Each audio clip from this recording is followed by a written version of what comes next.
అందరికీ నమస్కారం. Aqua doctor ఛానల్కి స్వాగతం. నేను మీ ఏఈ వరప్రసాద్. ఇక్కడ మనం చూస్తున్నది వెనామీ సీడు. వెనామీ కల్చర్లో సీడ్ అనేది చాలా కీలకమైనది. అందువల్ల రైతులు సీడ్ సెలక్షన్ విషయంలో ఎలాంటి నిర్లక్ష్యం కానీ అశ్రద్ధ కానీ వహించకుండా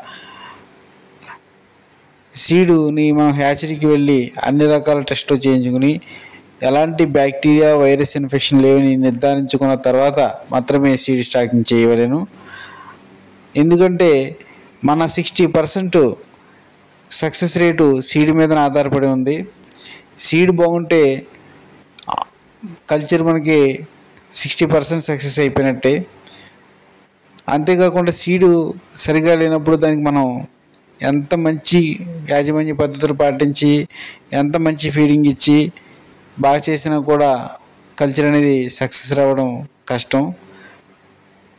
సో దయచేసి రైతులందరూ కూడా సీడ్ సెలక్షన్స్లో చాలా జాగ్రత్తలు తీసుకోవాలని కోరుకుంటా ఉన్నాం.